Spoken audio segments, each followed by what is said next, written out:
నమస్తే. నేను మీ కుప్ప పద్మిని. ఇన్నాళ్ళు మీ సపోర్ట్‌ని నాకందిస్తూ, మీ ప్రేమని నాకందిస్తున్న ప్రతి ఒక్కరికి కృతజ్ఞతలు. ఇప్పుడు చూడబోతున్న ఈ వీడియో కూడా ఖచ్చితంగా మీకు ఉపయోగపడుతుంది.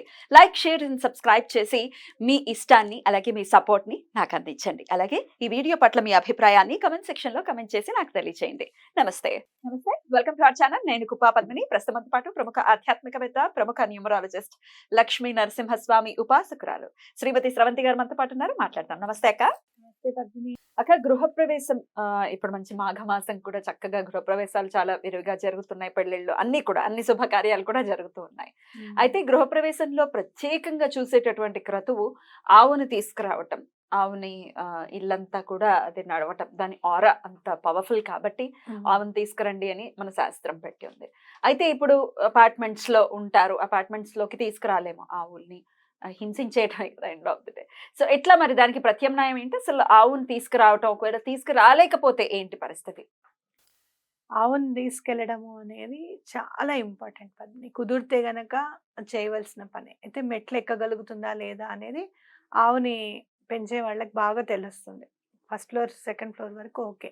మరీ పెద్దదిగా, మరీ పెద్ద పెద్ద ఫ్లోర్‌లు ఉన్నాయి అనుకోండి, తీసుకెళ్ళలేము అని అనుకుంటే గనక ఆవుని కనీసం ప్రాంగణంలోకైనా కూడా తీసుకొని రావాలన్నమాట తప్పకుండా.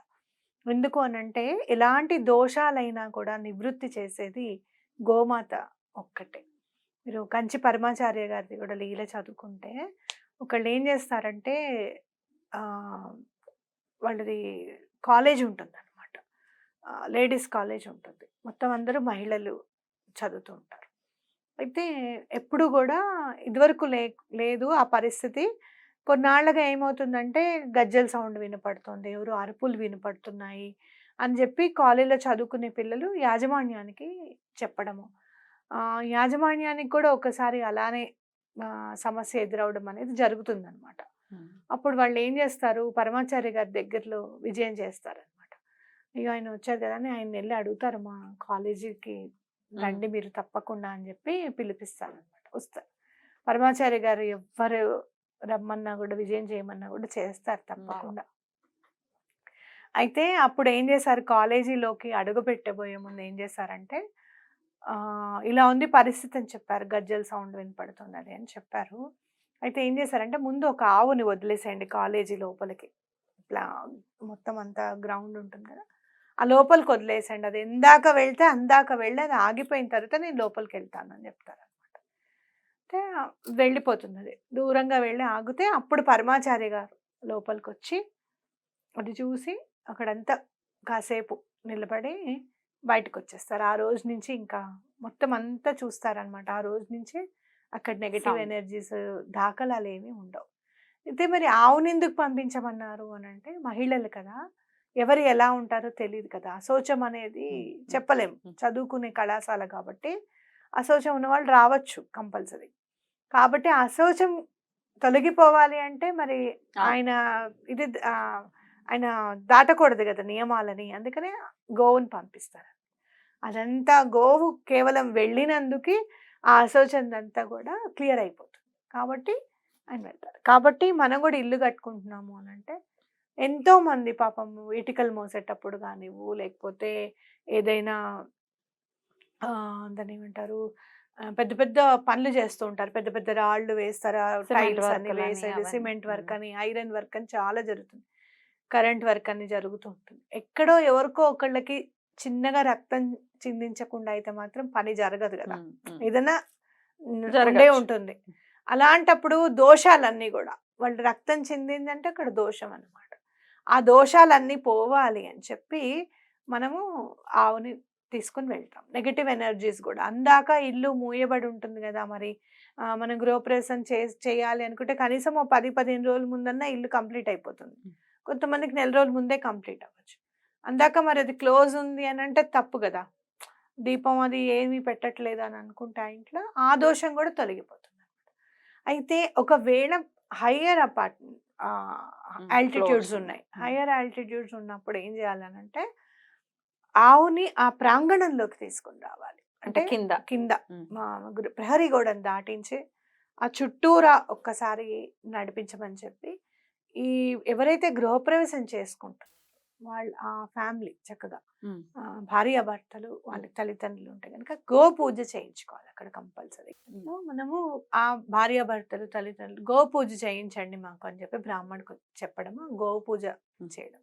ఆ గోవుకి కొంచెం ఒక 10 రోజులకైనా సరే దానాకి సరిపడా ఏమన్నా దానం చేయడం. Hmm.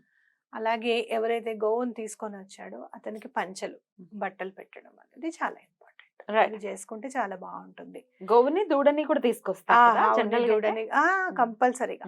ఆవుని ఎందుకంటే దూడని కామధేనువు, ఉమ్. సురభి, ఉమ్. నందిని. నందిని. నందిని. ఆ, అది. కాబట్టి తప్పకుండా ఆ. తీసుకురావాలి.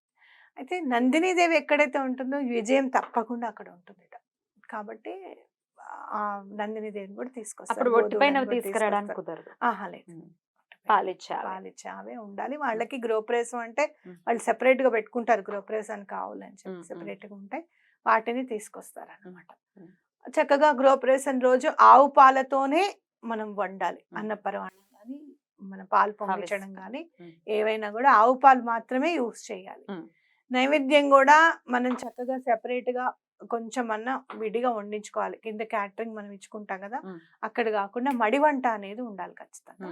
ఆ మడి వంట చేసే వాళ్ళని ఎవరైనా పెట్టుకొని చేస్తే కూడా చాలా మంచిది అనమాట. అయితే ఇప్పుడు మరి గోవు లోపలికి రావడం లేదు కదా, మరి ఇప్పుడు ఏం చెయ్యాలి అని అంటే చిన్న ఆవు, వెండి ఆవు దూడ ఉన్నది, బొమ్మలు ఉంటాయి వెండిది. అయితే మీరు బ్రాస తీసుకెళ్ళకూడదా అంటే నేనేం చెప్పలేను, కానీ వెండిది తీసుకెళ్తే మాత్రం చాలా మంచిది అని చెప్పగలుగుతాను. మీ ఇంట్లో ఒకవేళ బ్రాసది ఉన్నా కూడా వెండిది తీసుకొని వెళ్ళండి తప్పకుండా. అలాగే దాంతో పాటు చిన్న పాదరసం ఉంటుంది. పాదరసంకి కూడా ఏది అంటదన్నమాట, చెడు అనేది అంటదు పాదరసానికి. చక్కగా ఇంత బాటిల్లోనే అమ్ముతున్నారు ఇప్పుడు మెర్క్యూరీ. అది తీసుకొని గోవును పాదరసం పెట్టుకొని మీరు గృహప్రవేశం చేస్తే మెర్క్యూరీ ఎక్కడ దొరుకుతుందక్క? పూజ సామాగ్రి షాప్స్ లో దొరుకుతుందా? 100 రూపీస్ కి ఇంతే ఉంటుంది. అయితే ఆ బాటిల్ చాలా జాగ్రత్తగా ఎక్కడైనా మీ కుండీల్లో వాటిల్లో గనక ఎక్కడైనా కానీ పెట్టేసుకోవాలి. మళ్ళీ మనకి ఇంట్లో ఎక్కడ పెట్టుకోకుండా, ఎందుకంటే పిల్లలు చేతిని పడితే చాలా కష్టం. అది it's not good, it's dangerous to health. కాబట్టి అదేమైనా పిల్లలు, చిన్న పిల్లలు ఉన్నారు, అదేంటని ఓపెన్ చేసినా ప్రాబ్లం అవుతుంది మనకి. కాబట్టి అది జాగ్రత్తగా ఎక్కడైనా మీరు మళ్ళీ ఇంట్లోకి వచ్చిన తర్వాత ఎక్కడైనా వాటర్లో త్యజించినా పర్వాలేదు అనమాట. మెర్క్యూరీకి కూడా ఎలాంటి ఎలిమెంట్ అంటే దోషము అనేది అంటదు. మీకు ఇంకా చాలా ఓపిక ఉంది మెర్క్యూరీ కాకుండా అంటే కనుక 1 గ్రామ్ బంగారం కూడా ఏదన్నా ఒక లక్ష్మీ రూపు ఏదైనా కొనుక్కొని ఆ లక్ష్మీ రూపుతో మీరు గృహప్రవేశం చేసినా కూడా చాలా మంచిది అనమాట. మనకు కావాల్సింది అమ్మవారి ఆశీస్సులే కదా. అష్టలక్ష్ములు కొలువై ఉంటే మనకి ఆరోగ్యానికి ఆరోగ్యం, సంతానానికి సంతానం అన్ని అభివృద్ధి అవుతాయి కదా. కాబట్టి అమ్మవారి లక్ష్మీ రూపును గోవుది వెండిది పెట్టుకుంటే చాలా మంచిది. ఇంకా అసలు భయపడాల్సిన అవసరం కూడా లేదండి. ఖచ్చితంగా. ఇప్పుడు ఈ కొత్త కన్స్ట్రక్షన్స్, కొత్త ఇళ్ళు, టైల్స్ అన్ని చాలా నున్నగా ఉండటం అనేది జరుగుతుంది. సో పైకి తీసుకెళ్ళిపోయి ఒకవేళ గోవు నడవలేదు కదా, అంత స్మూత్ గా ఉన్న దగ్గర ఎట్లా నడుస్తుంది? అది వేరు, దాని మట్టిలో నడిచేది అది. సో అలా తీసుకెళ్ళి ఏవైనా కాళ్ళు జారిపోవటం కూడా చూస్తూ ఉంటాం. అట్లాంటివి కూడా జరుగుతూ ఉంటాయి. సో ఇట్లాంటివి జరగకుండా ఎట్లాంటి జాగ్రత్త తీసుకోవాలక్క? కొంతమంది ఏం చేస్తారంటే అలవాటు చేస్తారు గోవుకి, గృహప్రవేశానికి అని చెప్పి పెట్టుకుంటారు కదా. ఇప్పుడు మారిపోతూనే ఉన్నాయి కదా రోజులు. అయితే ఎక్కలేకపోతే మాత్రం దాన్ని ఇబ్బంది పెట్టకూడదు. ప్రాంగణంలోకి తీసుకొచ్చి పూజ చేసుకోవడం అనేది చాలా ఇంపార్టెంట్. అదే ఆవు పంచకం తీసుకొని ఇల్లంతా జల్లుకుంటే కూడా చాలా మంచిది. రైట్ అక్క, చాలా బ్యూటిఫుల్ గా ఎక్స్ప్లెయిన్ చేశారు. థ్యాంక్ యూ సో మచ్ అక్క. నమస్తే.